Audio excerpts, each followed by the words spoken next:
inacabados, tudo beleza com vocês? O meu nome é André e você está no O Mestre da Dungeon. E hoje nós vamos falar um tema simples, porém muito importante para você que é iniciante no RPG, que é como jogar RPG. Então vamos lá! Bom, eu vou partir do princípio que você já saiba o que é RPG e que você já tenha um grupo, ou que você saiba como encontrar um grupo de RPG. Caso você não saiba como encontrar um grupo de RPG, eu deixei um vídeo aqui no meu canal falando como encontrar jogadores, assim como eu também deixei um vídeo falando o que é RPG. Então, se você tiver dúvida, é só clicar, tá em algum lugar da tela aqui, e depois você volta para esse vídeo e continua, beleza? Então vamos lá. Bom, jogar RPG, na verdade, é uma tarefa bem simples, porque o jogador, como eu já disse isso em alguns vídeos anteriores, e você já deve ter visto na internet, é aquele cara que na partida de RPG tem um pouco menos de trabalho.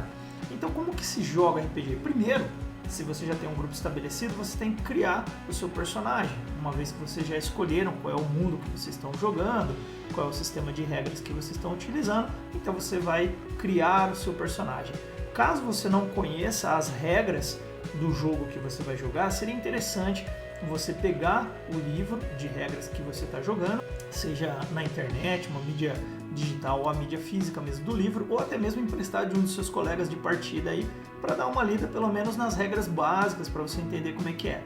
E do mais, você pode perguntar para o mestre da sua partida, ou até mesmo para os outros jogadores, como que as coisas funcionam, para eles te darem algumas ideias, algum norte, para você saber como criar esse personagem. Uma vez tendo estabelecido as regras, você vai definir a pontuação, qual é o tipo de personagem que você quer ter, né? Quer utilizar nessa partida, quais são as suas habilidades, quais são as suas perícias, quais são os seus pontos fortes e fracos. Depois você tem que criar uma história, né, que a gente chama de background, ou a história do personagem, e ali você vai descrever os fatos de como o seu personagem aprendeu aquilo que ele aprendeu, da onde ele veio, por que ele faz aquilo que ele faz.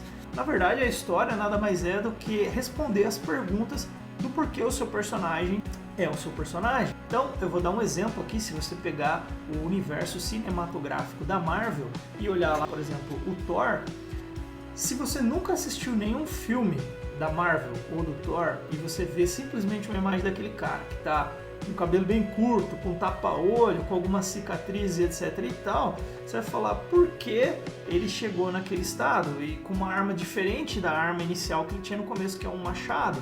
Então tem toda uma história ali por trás daquilo, que envolve o reino dele, envolve a perda da arma, a morte do pai dele, ele perdeu um olho em combate com a própria irmã, e etc, etc, etc.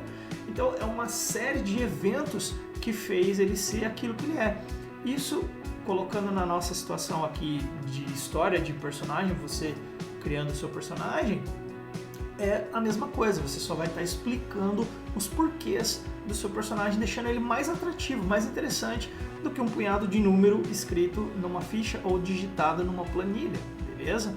A segunda coisa que você tem que fazer é encontrar uma imagem para o seu personagem que seja condizente com ele. Então, se você está jogando, por exemplo, um universo de fantasia medieval e o seu personagem é um elfo, você procura imagem de um elfo que se adequade ali mais ou menos ao que você tinha em mente do seu personagem, e pronto, você dá essa figura pro mestre, pro narrador, assim como a sua história, e ele vai utilizar as duas coisas.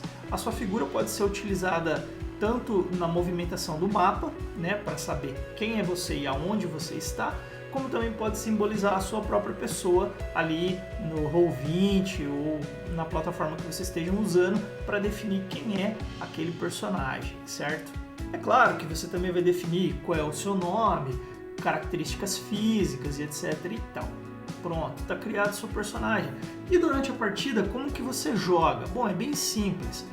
Basicamente, o jogador ele tem que ser um bom ouvinte e ser atento. Porque o mestre é que vai narrar a partida, então ele vai ser os seus olhos, os seus ouvidos e os seus sentidos.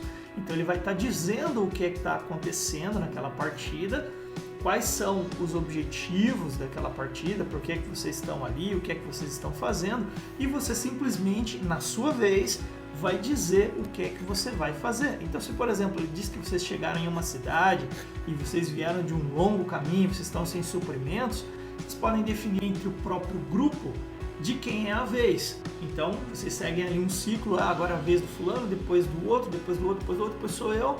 E na sua vez você fala, eu vou buscar suprimentos, eu vou comprar um cavalo, eu vou consertar a minha armadura que ficou danificada. Você vai interagir com o cenário, com o ambiente, com a história que o mestre narrou. Então, você vai falar aquilo que você vai fazer e você pode inserir ali na sua fala, no seu contexto, a interpretação do seu personagem.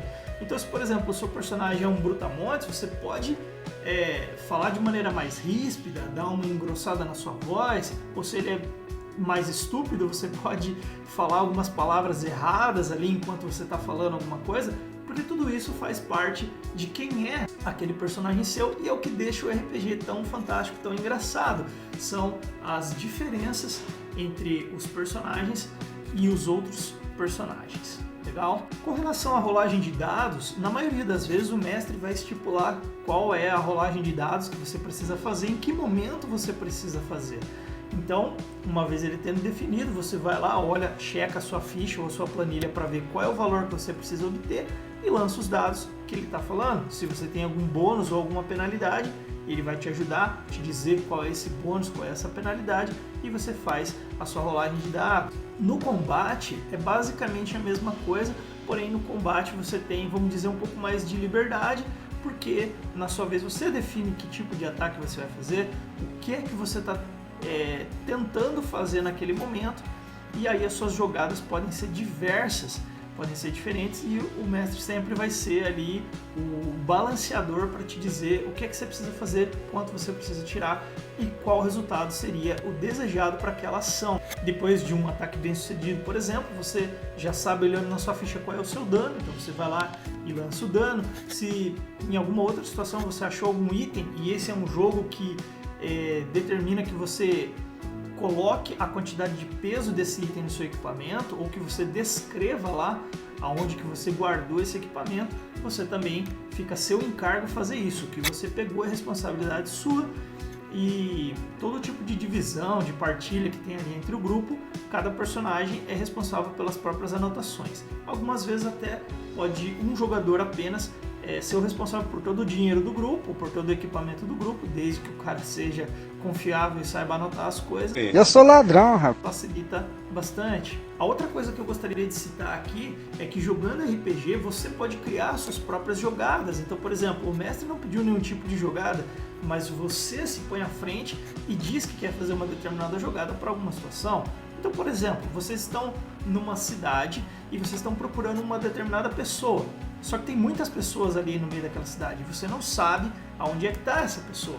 Então e o mestre, por exemplo, não falou para você jogar teste nenhum. Aí você vai e fala para o mestre, posso fazer um teste de percepção, fazer um teste de audição, um teste de, sei lá, se o seu personagem tem olfato aguçado, para você tentar identificar essa pessoa, beneficiando a si mesmo de acordo com as características do seu jogador. Isso também é muito interessante se fazer quando você é um jogador. Você diz o que é que você vai fazer ou o que você gostaria de jogar. E aí o mestre diz se é ok isso ou não e pronto, você está fazendo as suas jogadas de acordo com o desenrolar da partida. Se você já é um pouco mais experiente, já entende um pouco mais das regras, é legal você ajudar aqueles que ainda têm um pouco de dificuldade ou que estão aprendendo, ou se você tem mais facilidade com matemática, seja lá como for, você pode ajudar os outros jogadores que não têm tanta facilidade assim. E assim você vai estar ajudando o mestre durante a partida. Quando isso acontece e eu estou narrando a partida, eu recompenso com mais XP os jogadores que fazem isso, porque eles facilitam bastante a vida do mestre. Ele não recai tudo sobre o ombro dele para que ele tenha que olhar, observar, julgar e medir e tudo mais. Caso você esteja jogando presencialmente, a sua ficha seja uma ficha impressa, você pode estar sempre olhando anotações ali que não tem nada a ver, que itens que você já utilizou, coisas que já passaram que não servem, e apagar. Se a ficha está ficando bem gasta, bem borrada, você pode imprimir uma nova ficha e passar os dados a limpos. Tudo isso que você fizer, por menor que possa parecer, vai ajudar muito o mestre e a partida em si. porque as coisas vão ficar mais dinâmicas. E é claro, se você tem alguma ideia para melhorar, alguma sugestão, alguma regra que você gostaria que fosse facilitada durante a partida, você pode também sugerir isso para o mestre e para os outros jogadores e até, quem sabe, modificar essas coisas de acordo com o melhor entender de todos ali, com o benefício de todos. Bom, se você gosta de RPG, desse tipo de conteúdo, dos nossos vídeos, não se esqueça de deixar aqui um joinha, se inscreve no canal, compartilha com alguém, deixa um comentário aí se de repente você está procurando um grupo de jogadores, se você quer aprender, se você já é um narrador. Enfim, ajuda a gente a crescer o canal, porque é só assim que o YouTube entende que esse conteúdo é relevante e ele vai distribuir esse vídeo para mais pessoas, beleza? Então por hoje é só, espero ter ajudado vocês e eu vejo vocês no próximo vídeo. Falou e valeu!